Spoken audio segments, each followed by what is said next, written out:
Welcome back to the 7-Figure Blueprint, where we interview successful contractors and really dive in to understand who they are, how they got to where they're at, and more importantly, what lessons that they have for you while you're on your contracting journey. Today, we have a good friend of mine. We've been wanting to get him on the show for a little while. We finally got him on the show, Court Lundberg with Rare Breed Plumbing. So Court, I kind of want to get into it. Sometimes I do this like intro, like, oh, you're doing this much, in revenue and you've been in business this long and all those things. I kind of want to bypass all that and just get right into it. You have created something that a lot of people envy, which is a brand. Yeah. Right? Which I think a lot of people kind of miss the boat on that one, okay? And we are going to talk about your brand, Rare Breed Plumbing, which, by the way, is a really cool logo, so you should go look him up.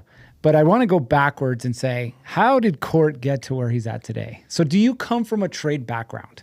No and yes at the same time. So my dad, very similar to your background, he was a police officer. So all growing up, he was gone doing that. But we grew up on a farm, on my grandpa's hobby farm. So my grandpa had a service station. He was a mechanic, had a gas station. When he ended up selling that and retiring, he bought a little farm that me and my siblings grew up on. And it was a little bison farm, and that's kind of where I learned how to work. So I didn't come from like a blue collar background, but we were always fixing our own stuff and working around the farm. And that's where the bison came from in our brand. But yeah, so I knew how, if you would have asked me growing up if I was like somebody that always worked with my hands, I would have said no. But now that I see what the world does, I was like, oh yeah, I was pretty hands-on back then. You were pretty hands-on. So did you, like when you were growing up, like a lot of people are like, hey, my dad's in the trades, I'm just going to follow him in the trades, or my grandfather, something like that. Yeah. Like what was it for you? When you were growing up, what did you want to do? Honestly, when I was growing up, it was just day to day. Like I never had that teacher that was like, oh, what do you want to be when you grow up? And me put any thought into it. It's just like I was taking one day at a time all through high school, having a good time. I did know college was not for me at the time. I was like, I kind of had those stigmatisms on myself. I very much put myself in a box in high school. I didn't do well in school, and so I thought I wasn't smart, right? I kind of fit with kind of a weird niche. I had problems with like the jocks or whatnot. It's like, oh, I'm not one of those people. And then I ended up going on an LDS mission, and LDS mission, the Mormon missionaries, like all white shirt and ties, and it kind of gets rid of all those stigmatisms. And I was like, oh, I can be whatever I want to be. Like I am smart. I'm good at studying. Didn't take the ACT at all in high school. And came back and I was like, maybe I want to go to school. Maybe I want to try my hand at engineering is what I wanted. I wanted to solve problems. And one thing led to another. And I got to a point where it was either student loans or drop out. My wife was more focused on being a nurse than I was sold on being an engineer. And so I decided to drop out. And my dad wanted me to be a plumber. So probably because he paid one once. And he's like, man, these guys make bank. You should be a plumber. And I had all the stereotypical things run through my head. And I was like, there's no way in hell I'm going to be a plumber. Not for me. I don't want the butt crack hanging out. I want to make some sort of money. Like I was sold on not being a plumber. So I told him no quite a bit. But there was a part-time job that came up. He's like, just try it. Like, just try it out. And I did it for 2 weeks, and I was like, this is what I'm going to do for the rest of my life. I loved every aspect of it. 2 weeks? I loved everything about being a plumber. It was everything I loved about being an engineer, like the problem solving. Mm-hmm. I don't know if I would have made it in new construction plumbing, but in service plumbing, you get to go in, you get to be very social with the customer. So I got that social interaction, that sales side of things, and then I got to be a problem solver, and then I got to work with my hands. And like all that blended together was like, man, this is what I was born for. Holy grail. Okay. I loved it. So you start a part-time job, you start as a plumber, and 2 weeks in you're like, okay, this is the thing. What was your wife's reaction to that?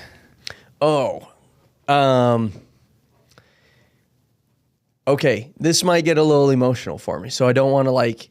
I'm kind of a crybaby, so it's okay. Yeah. So we were making dang good money before I kind of did that. Okay. I did door-to-door sales. We were doing good with that. And that came to a head where I didn't want to do that anymore once I got married.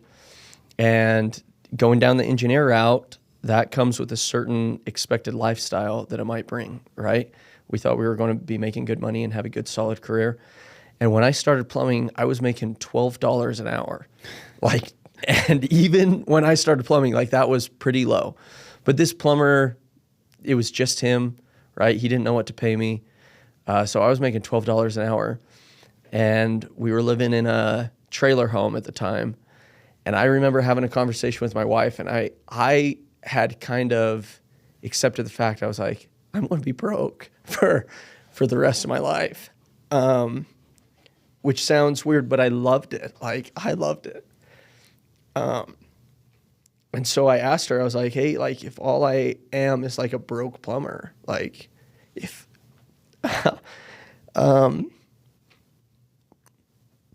like, if we stay in this trailer home for the rest of our lives, like, are you? I told you I'd be a crybaby, but I was like, You're good. Take your time. like, this isn't what you signed up for when we were dating.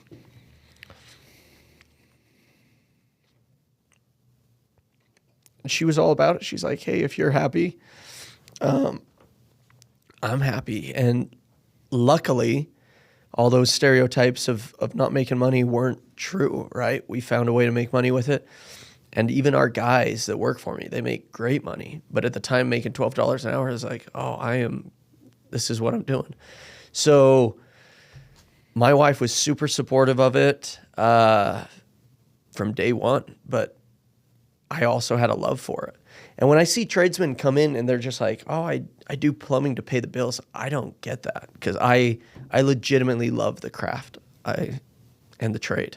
So that's huge. And so I'm gonna dig a little bit deeper into that, but on a higher level, right?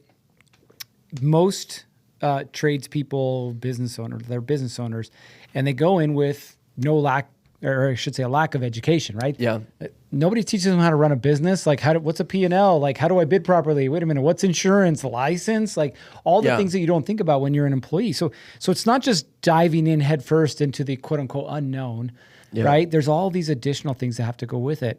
And what I've seen is there's a huge difference between the business owner that has the spouse's support, whether that's female or male. Obviously, it's a male-dominated industry, but a spouse's support to go through the things that they don't even know they're going to go through, versus the ones that are like, I didn't sign up for this. Yes. Right?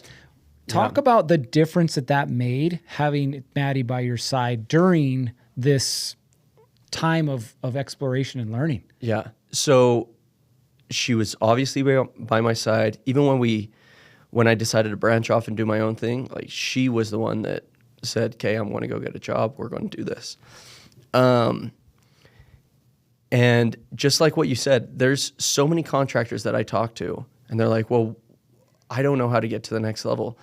And selfishly, like, I can't say this out loud to them, but like, I look back, I'm like, I don't know if you ever will, because of who you chose to be with. And that's not a problem. Yeah. It's just, you need to know what you've signed up for. So, but even Maddie came to a head with that, my wife. I very much owned a job at the beginning, right? Like every contractor does. I very much owned a job running 7 a.m. to 9 p.m. every night.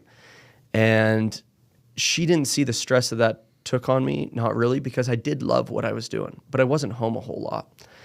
And when I started getting it in my mind that we were going to become something bigger than that, she did pump the brakes at that time. She didn't want to be involved in the business. She's still, to this day, never answered a phone. Like, so she had certain guidelines. She's like, hey, I support you in this. I'm not here. Like, I'm not in the business. This is your business.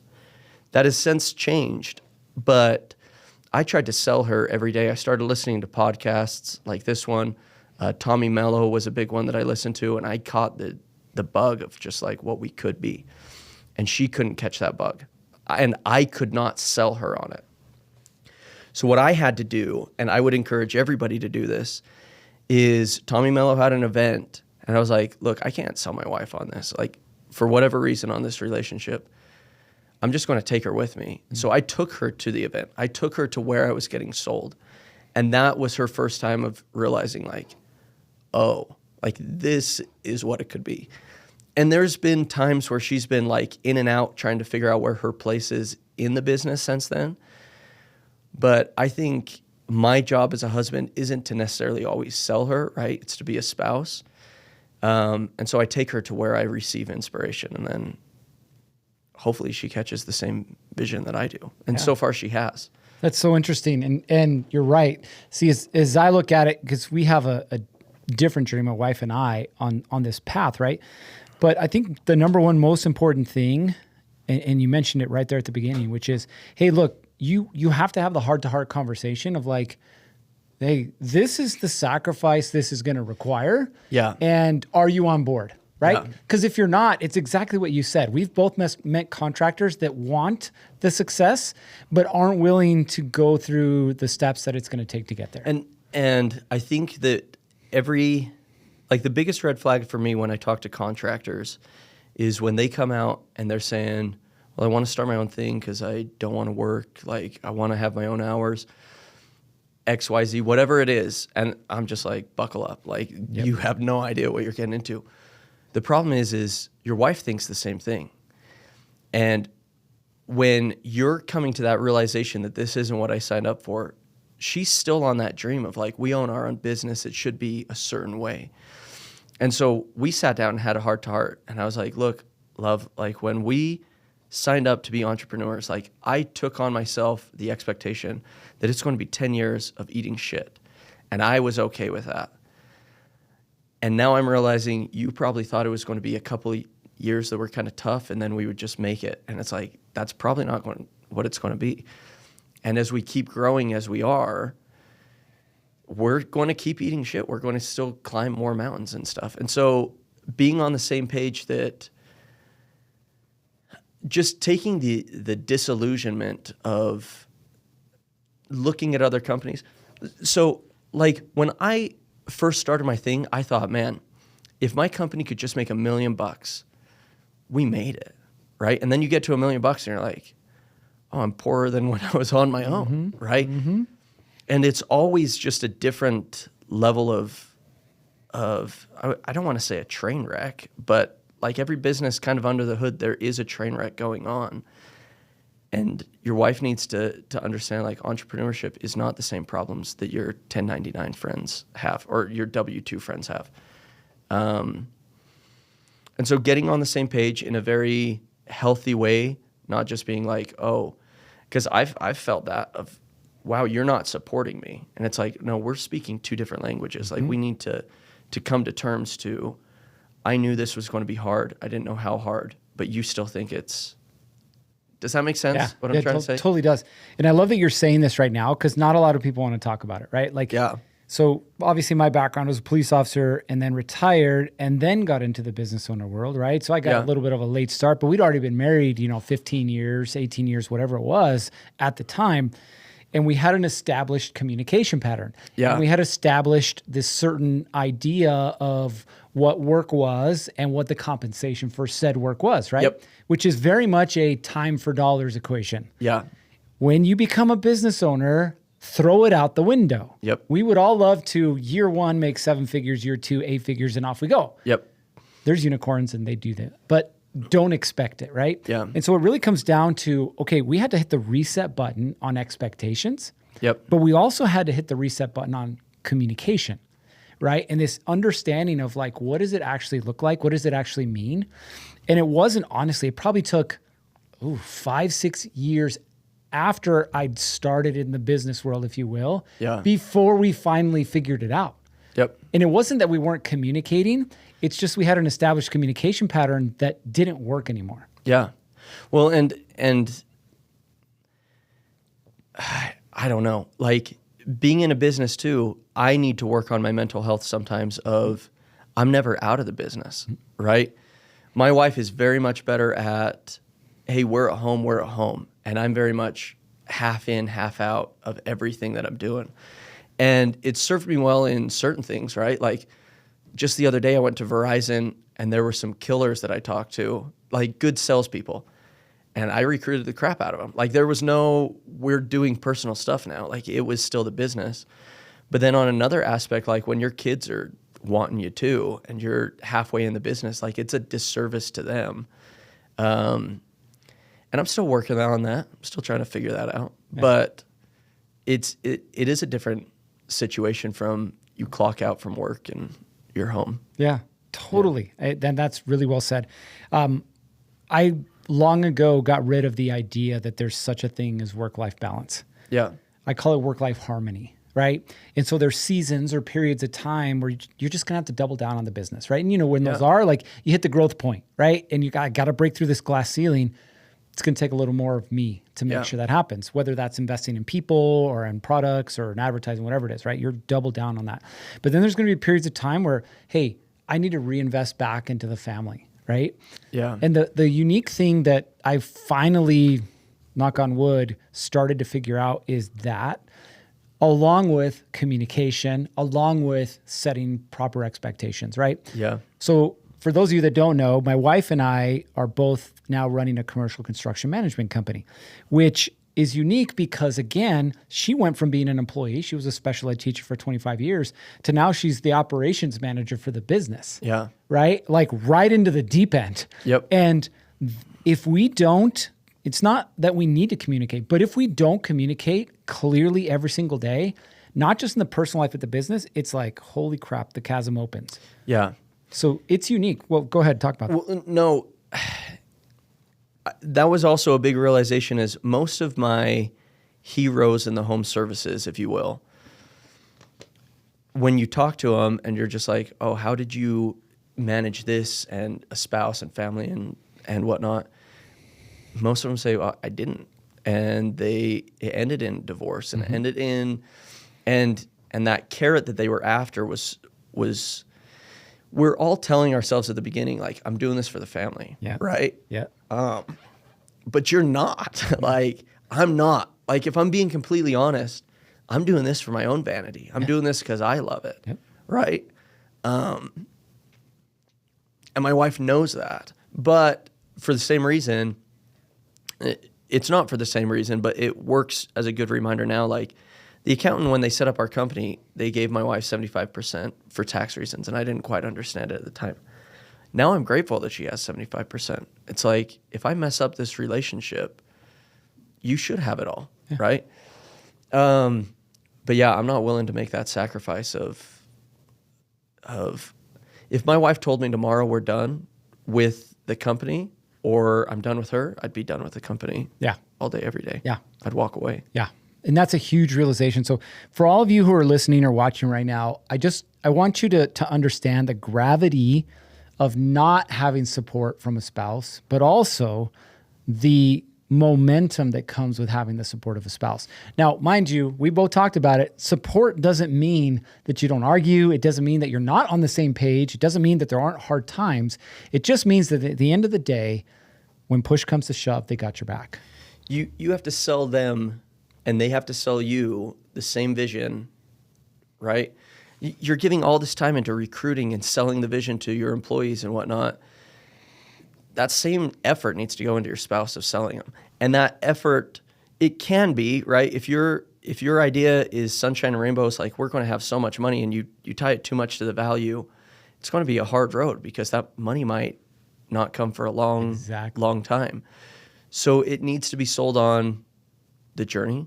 Yep. They need to like the journey. Mm-hmm. They need to like, and those little wins, like every entrepreneur has those little wins where somebody comes to you that you're working for or working with and they say, man, I just bought a house. Like I'm pumped. Like I'm on cloud 9, right?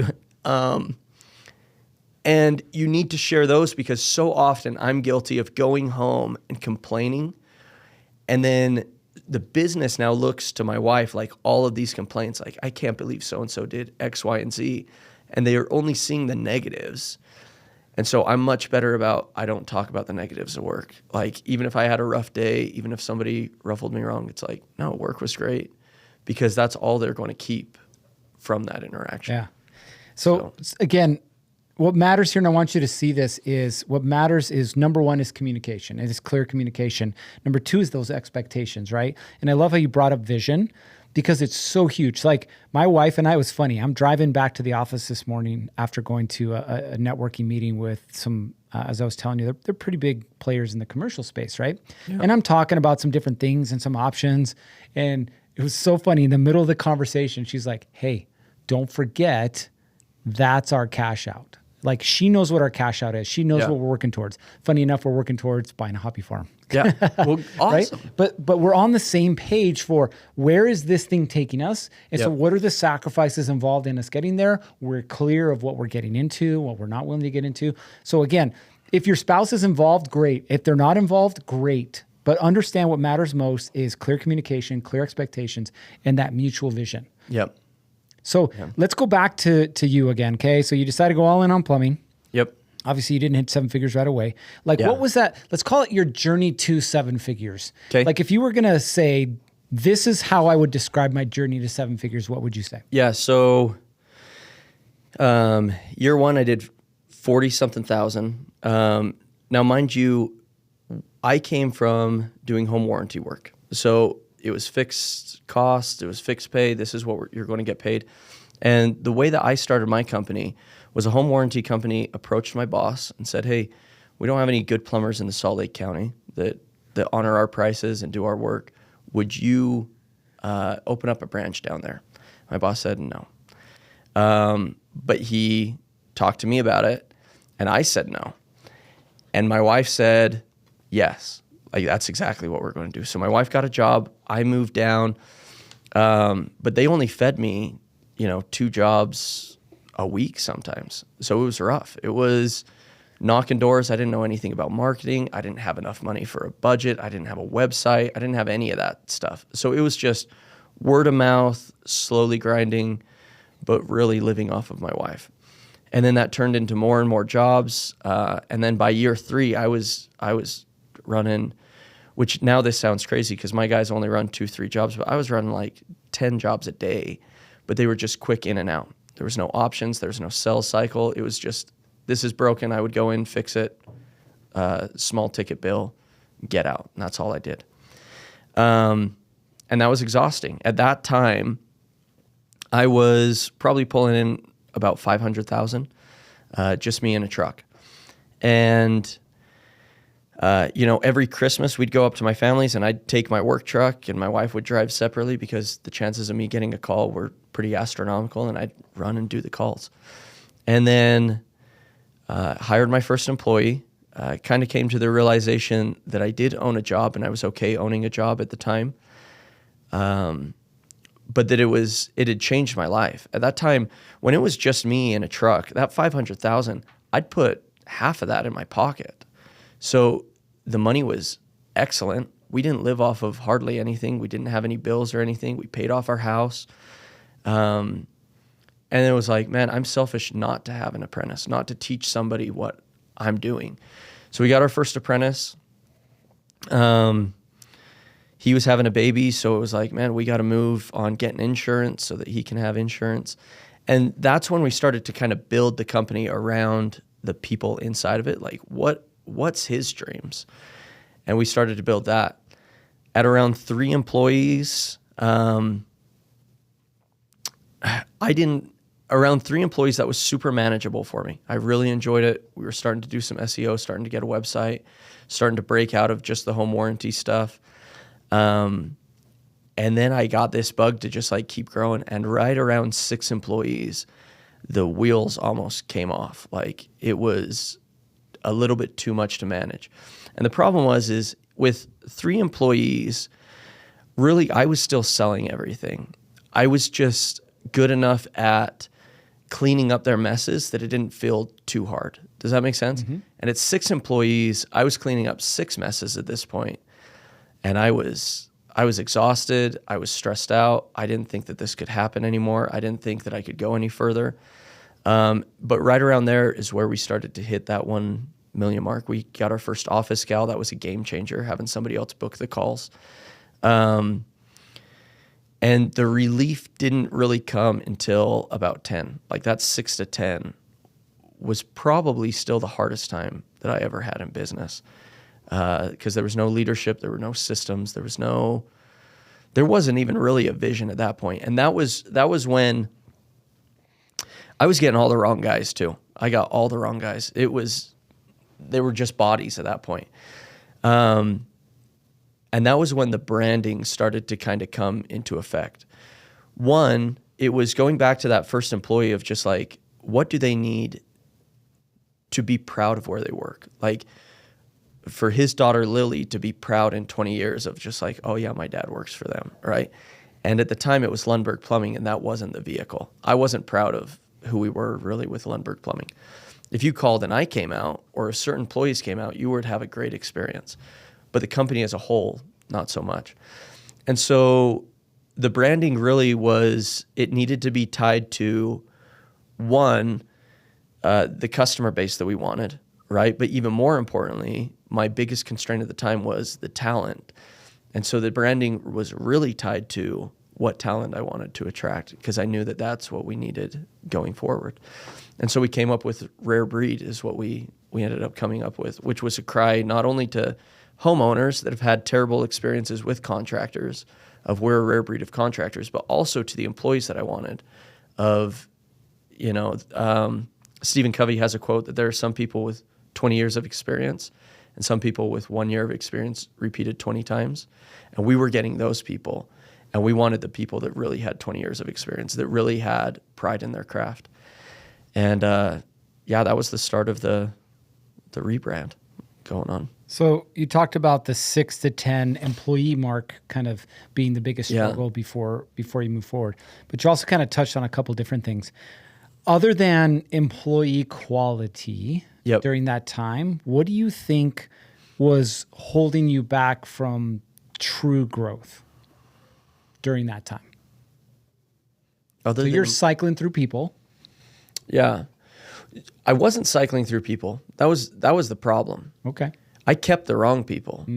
I kept the wrong people 100%. There was still a desperation in my voice when I was recruiting, right? It was like, please come work for me. There was a lack of confidence that, like, everybody knows how that feels when they hire their first person, right? It's just like, please, like, I need you more than you need me. Like, you feel that and you're insecure. You're meeting at a coffee shop. I didn't have an office. And so when I knew that somebody sucked, but they might bring in a good amount of money, but they were a lot of headache, I kept them, right? I thought that I needed that money. And that was the biggest constraint on growth, is I had the wrong people and I didn't have the confidence to say, sorry, man, we got to part ways. Like, this isn't the right thing. I think that was my biggest, and obviously all the stuff that I didn't know, but that wouldn't have helped. Like marketing, I didn't know how to get leads consistently. I didn't know how to read the data. At one point in that time, I spent, how much time do we have? Do you have time for a story that almost put me under? Oh my gosh. Story. So this is when we lost my house. Like I said, I paid off my house. In the month of September, I made decisions that ended up making us force sell that house so that we could fund this. And one of them was, a guy came to me and he said that he was the sales manager for some company. I asked him what numbers he did. He does $2 million a year in sales. I was just like, holy cow. If I had you, like, that's the silver bullet. All I need is you and my problems are solved.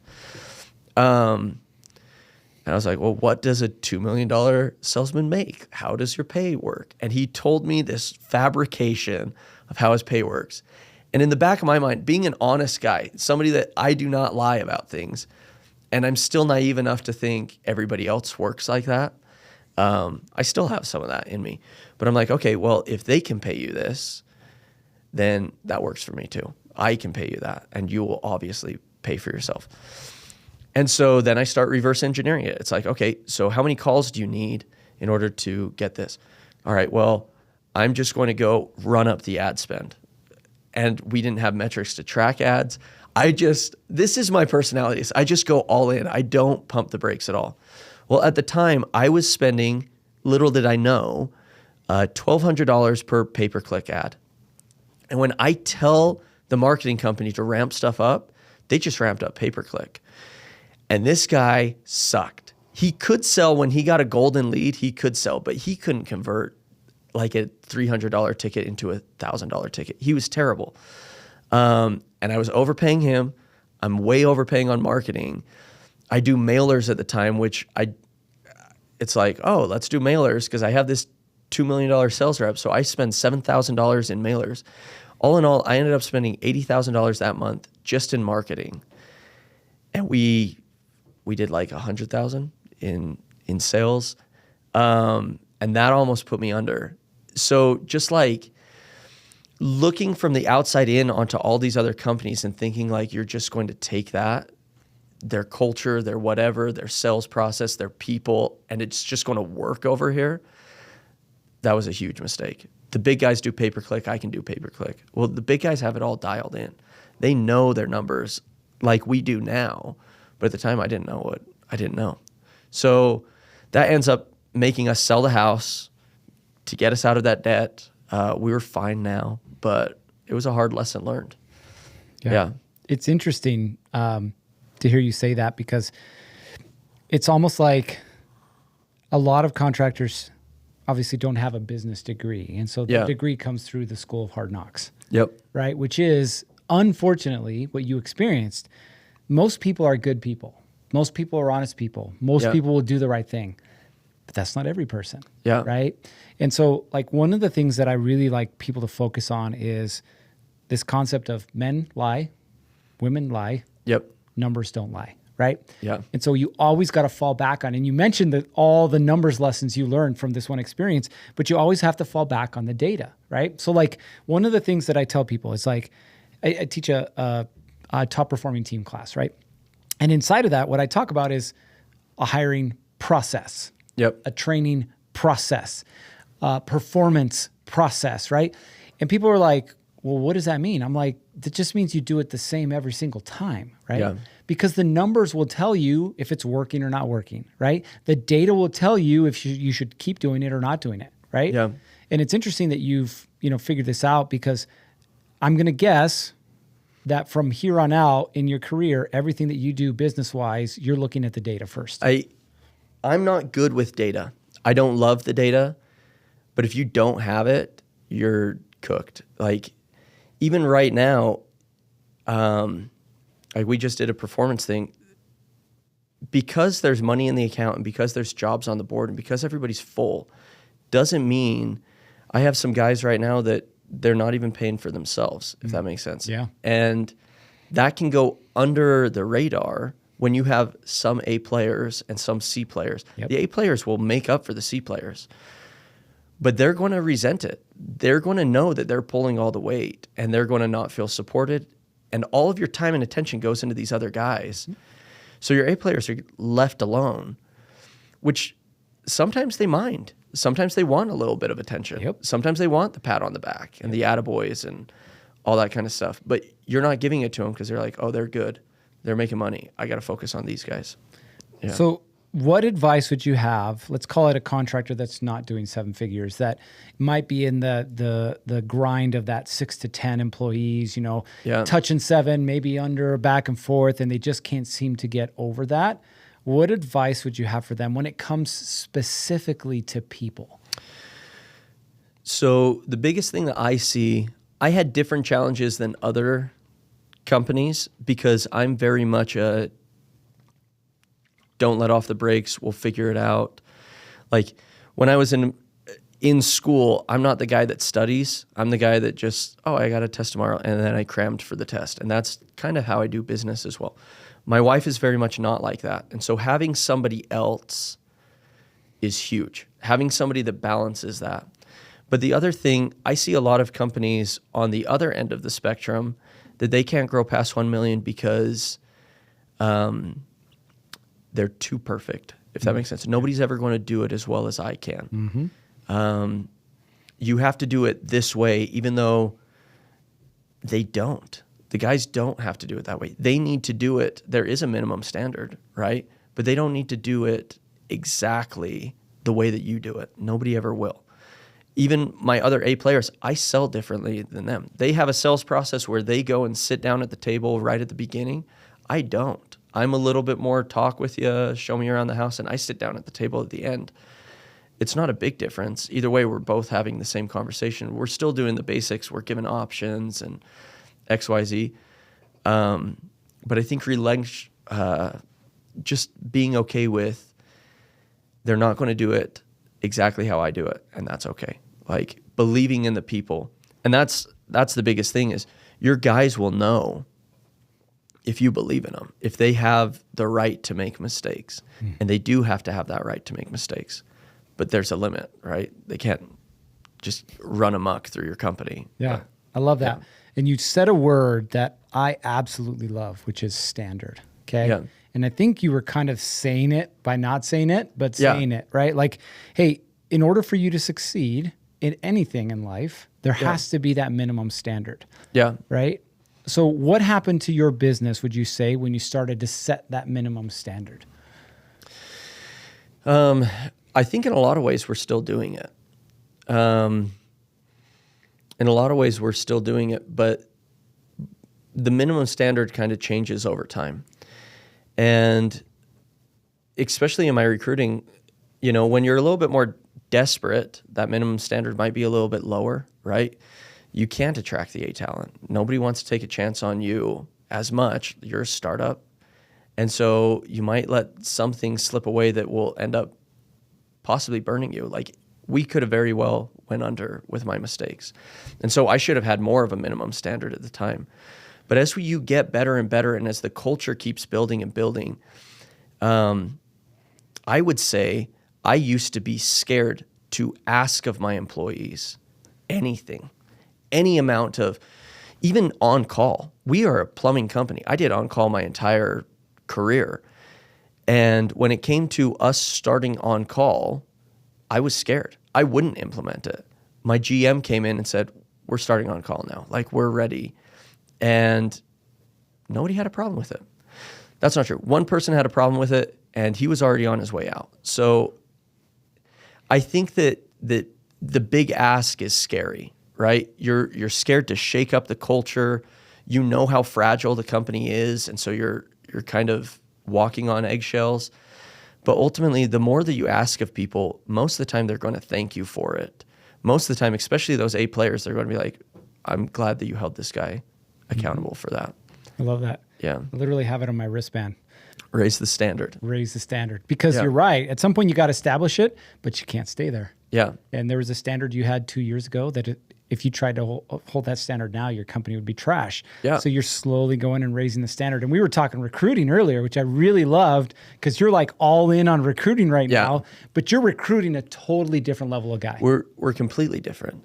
And like when you look at these big companies and, you know, they have a minimum standard of doing so much and you're just like, oh man, if I could just have one guy do that. Well, they also have the systems and processes because everybody across the board has the same standard. Mm-hmm. They have standards for what type of leads they're going to be booking. They have standards for, you know, what they're even going to be paying for a lead and all this kind of stuff. And so that's why I say we're still working on our standards. Like everywhere in the company, back in the day, you only had to sell X amount to stay at this company. Now you have to sell more, right? And so, yeah, we just keep raising it. That's awesome. I love it. Okay, we're going to wrap this thing up with one question that I'd like to ask everybody. You're starting over. Okay. You don't have any of the trucks. You don't have the office. You don't have any of the machines. All you have is you. Yep. The knowledge that you've acquired over your career, okay? You have $1,000 in your pocket. What are you doing with that $1,000? I got my tools, right? And I'm in you. Okay, and I'm in plumbing still. You can be whatever you want. You got $1,000. Well, so first of all, this is not like a hypothetical. This is a reality for most business owners. Like I could go bankrupt tomorrow. Like things happen in business so fast. And so I do think about this a lot. And I think, and I have a lot of comfort in knowing the building of the company very much builds you as well. Like if you're doing it the right way, I don't have any doubt that I could go anywhere and get a nice 6-figure job and take the stress off and be with the family and do all of that. And there's very much a possibility that I might go do that because I'll just want to break for a little while. But then I know that I'd probably get the itch again, and I'd probably be chomping it at getting back into it. And I don't know if I would do much different from the first time around, with the exception of I'd have the confidence to do it quicker and more efficiently. Does that make sense? Like, my first hire wouldn't be so scary because I would just know, I know what an employee does. And if you had to erase my memory and I was giving advice to somebody that just had $1,000, I would tell them I got a lot of advice from people that never went there and never did that. And one of the pieces of advice that I got that held me up for a long time was people that had never had employees. And they said, you don't want employees, they're headaches. And I can tell you firsthand, there is truth to that. If you have the wrong guy, if you got a $2 million salesman from a terrible company and he's a liar, there is truth to that. But having employees also is like, we wouldn't even grow if it wasn't for the employees, in the sense of they raise the standard. Like, when I see what their dreams are, it raises my vision of what we need to be as well. My vision has changed so much. And when you're first starting out too, like I said, man, if I could just make $1 million, I'd make it. But to think that we'd ever be a $5 million or $10 million company, that was crazy. That was like, you're dreaming too big. And now there's still doubt when I look at like 100 million. I was like, I don't know if we'll get there. But in a few years, I'll look at 100 million and there will be no doubt in my mind. It's like, yes, we're going there. And so I think just taking the confidence, I'd probably do things the same, just faster, more efficient, and just walk in with that confidence, if that makes sense. Yeah, I love it. I love it. All right. That's the end for this show. Court, if somebody wants to get a hold of you, they have questions or whatever, how would you recommend they get a hold of you? Facebook's pretty easy. Just Court Lundberg. My personal page is super easy. But if they wanted to give me a call too, I take calls all the time. Don't give them your phone number. Okay. I'm just going to tell you right now. No phone number? No phone number. Facebook. Get a hold of him on Facebook. I'm going to save Court because you guys will like start asking him all kinds of silly questions like, hey, 3 chickens or 1, which one's better? Right? Yeah, don't do that. Let's not do that. So Facebook is the best way to get a hold of you. Listen, what I want you to see is not everybody's 7-figure blueprint is the same, but you have to figure out what yours is. You have to commit to it. And as Court said, double down on confidence, right? Know you're going to make mistakes. Know your people are going to make mistakes. But if you're clear on the path of where you want to go and clear on how you're going to get there, you just got to make it happen. You got to do the work. Yeah. So appreciate you guys being here. We're all done, but you know what time it is. It's time for you to get after it. 3, 2, 1, off you go.